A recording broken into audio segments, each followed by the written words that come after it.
All right, everybody, welcome back. We're going to take a deep dive into tariffs today. Yeah. I know, tariffs. It's not exactly the most thrilling topic, right? But hold on, because it's something that could really hit your wallet. Yeah. We're talking about the prices you pay for everything. Groceries, gas, clothes. We're even going to unravel how a car part can cross the border like 8 times before it even ends up in your car. That's wild, right? Yeah. And we're going to look at why some companies are actually cheering for these tariffs. And others, well, they're kind of freaking out, stockpiling goods like it's the apocalypse. Then there's the whole question of those bargain clothes you love. Are those deals about to vanish? That's a great point. Tariffs have this ripple effect, It's not just about, one tax on one thing. It can set off this chain reaction. Okay. Prices go up, jobs get elected, the whole economy feels it. So before we get into all of that, let's start with the basics. What exactly is the tariff? Okay, so a tariff, it's basically a tax on stuff that's imported from other countries. Simple enough. Yeah, imagine a toll booth, but for goods crossing the border. Every time something comes in, importers have to pay this tax. And guess what? What? Those costs, they usually get passed on down the line. To us. Yep, to consumers, to you and me. So that imported TV or those avocados from Mexico, yeah, they could suddenly cost more because of tariffs. Okay, that makes sense. But why would the government want to make things more expensive, especially for, everyday people? Well, there are a few reasons. Sometimes it's about protecting American businesses. Ah, okay. Giving them a chance to compete against those cheaper imports from other countries. Yeah. Other times, it's about the government needing money, revenue. Oh, okay. Tariffs can help bring in some cash. Makes sense. And then there's the kind of strategic angle. Tariffs can be used as bargaining chips in trade deals like, hey, play fair, or we'll make it harder to sell your stuff here. Right. Okay, so let's talk about President-elect Trump's proposed tariffs. Those numbers, they're pretty big, right? Yeah. He's talking about 25% on everything coming in from Mexico and Canada, and then 10% on goods from China. 25%. Whoa. That's like walking into the grocery store and everything's suddenly a quarter more expensive. Right. Your milk, your bread, those avocados we were just talking about. And what about all those local businesses, the ones that need those imported parts or materials to make things? This could really shake things up for them. That's where inflation comes in, right? Yeah. When those imported goods get pricier, it's a domino effect. Businesses have to pay more for their stuff, so what do? Well, they raise prices. Right. Transportation costs jump up too, and suddenly, bam. Everything's more expensive. Exactly. Everything from groceries to gas to clothes starts costing you more. We were looking at some reports from NPR, and businesses are already getting pretty jittery about all this tariff talk. Oh, I bet. Some see it as a good thing, others not so much. Yeah, it seems like a mixed bag for sure. Like, we've got Mark McClelland in Texas. He owns Tower Extrusions, makes aluminum products. Right. And he's actually happy about these tariffs. Yeah, he sees it as leveling the playing field. He's been competing against cheaper aluminum from overseas for years, And he thinks tariffs could help make American-made products more competitive again. Okay, so for some manufacturers, it's a win. But then you've got Bobby Javahari in Los Angeles. He runs Yeti Houseware Appliances, imports a lot of his products like those air fryers everyone loves. Right. And he's, well, not so thrilled. Understandably. Those tariffs would add a big chunk of change to his costs. Yeah. Makes his products more expensive, maybe even too expensive for people to buy. Uh, He's worried about losing business, maybe even having to close up shop. He's actually thinking about stocking up on goods before the tariffs hit just to try and stay afloat. oh, wow. That's a tough spot to be in. Discount clothing chain. Yeah, exactly. Yeah. His customers are really price conscious. Oh, yeah. So he's in a real bind.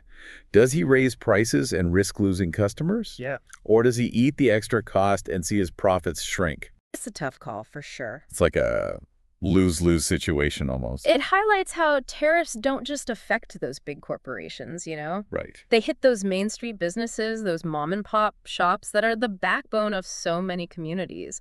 And that ripple effect, it reaches everyone. Workers, suppliers, customers like you and me. It's a tangled web, that's for sure. But one thing's clear, this tariff situation is making a lot of businesses nervous.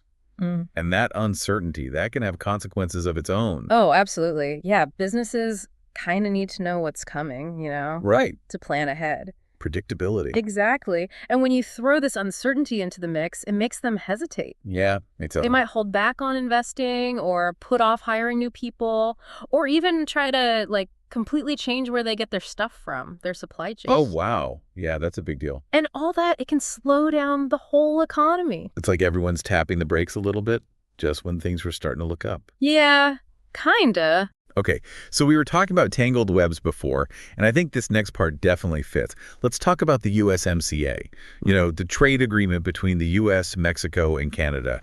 How do these tariffs fit in with that? Oh, yeah. The USMCA, that's a tricky one. It's like we're trying to strengthen ties with Mexico and Canada through this agreement, Right. but then we're also hitting them with tariffs. Mixed signals, right.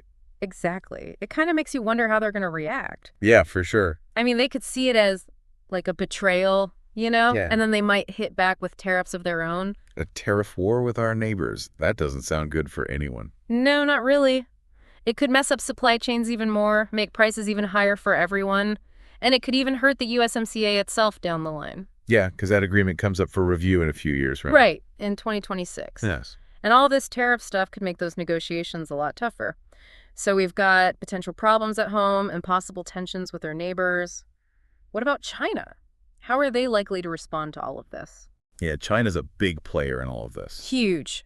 Trying to predict what they'll do is tough. It really depends on their internal politics and what President Xi decides to do. Okay, but what are some of the possibilities? Like, what are the experts saying? Well, we were reading some analysis from the Brookings Institution. They're saying one thing China might do is devalue their currency. What does that mean exactly? So basically, they make their currency cheaper compared to the dollar. Right. And that can kind of neutralize the effect of the tariffs. Yeah. Their stuff would still be more affordable for Americans, even with the added tax. Ah, clever. It's a move they've used before, too. Yeah, okay, so that's one option. There's the classic tit-for-tat response, Oh, boy. tariffs on American goods. And they could really target sectors that would hurt, like agriculture. Hitting our farmers where it hurts. Yeah, it could be an economic standoff, each side trying to outdo the other. Yeah. Not a pretty picture. No, it sounds like a recipe for disaster, honestly. China could cut off exports of those really important minerals. The ones we need for, like, everything. Pretty much. Smartphones, electric cars, even military equipment. It would be a major escalation, that's for sure. And really unpredictable, right? Yeah, Like, we don't know what they'll choose to do. right. There are a lot of unknowns when it comes to China's response, and that makes it super hard for businesses to plan. It's like trying to run a business in a fog. You just can't see what's ahead. Okay, so we've got this uncertainty from China, potential problems with Mexico and Canada, and everyone's kind of holding their breath to see if these tariffs actually go through. Yeah, that's the big question. It's kind of like a waiting game right now. Some people think these tariffs are just a tactic, To get a better deal out of Mexico and Canada. Exactly. Force them to make concessions on things like immigration. Others think President-elect Trump is serious about putting them in place. We'll just have to see what happens. But even the threat of tariffs is having an impact. Yeah. Right? Businesses aren't just sitting around, they're reacting. Some are stockpiling goods, trying to beat the price hikes. Others are putting off investments, waiting to see what happens. And some are even moving their production out of China and Mexico to avoid the whole mess. So even if the tariffs don't happen, all this uncertainty is already hurting the economy. It's like a self-fulfilling prophecy almost. The fear of tariffs is causing real damage. Wow. Perception versus reality, huh? Exactly. And at the end of the day, how these tariffs play out will depend on how they affect the economy. If the stock market crashes or inflation goes through the roof, it could force a change in strategy. Makes sense. Okay, so we've talked about local businesses, the USMCA, China. We've looked at how all this could impact inflation and the economy. But let's step back for a minute. Let's take a little trip through history, because tariffs, they've been around for a long time. Oh, yeah. Way longer than most people realize. They've got a long and interesting history. So let's rewind the clock and see what we can learn from the past. Maybe it'll help us make sense of what's happening today. Welcome back. So we're traveling back in time now, back to the days of, like, chariots and togas, to figure out when this whole tariff thing got started. Yeah, it's ancient history, literally. I mean, civilizations like the Egyptians, the Greeks, the Romans, they all used tariffs. Really? Oh, yeah. They were a way to raise money, Fill the treasury. Right. Yeah. And control what goods were coming in and going out. They wanted to protect their own industries, too, just like we see today. So this isn't just some new political tactic. It's been going on for centuries. Exactly. Taxing stuff that crosses borders, it's as old as trade itself. The word tariff actually comes from an old Arabic word, tarifa, Interesting. It meant a list of fees you had to pay when goods came into a port. Ah, okay. So how did tariffs evolve over time? Did they always play such a big role in like international relations? Well, during the Middle Ages in Europe, tariffs became even more common. Feudal lords, city-states, they used them to fund their armies, build castles, all that stuff. And then in the 16th and 17th centuries, you got the rise of mercantilism. Mercantilism. Yeah, that rings a bell, but remind me what that was all about. It was this idea that a country's power came from its wealth, gold, silver, you name it. And to get more wealth, you had to sell more than you bought. Okay. And tariffs played a big role in that. Ah, I see. They helped protect domestic industries from foreign competition and made sure countries had a trade surplus. Kind of sounds like America first, protecting our own industries, keeping foreign goods out. There are definitely some parallels. And these mercantilist policies, they often led to, well, let's say, trade disagreements between nations. But even back then, some people were arguing for freer trade. Right.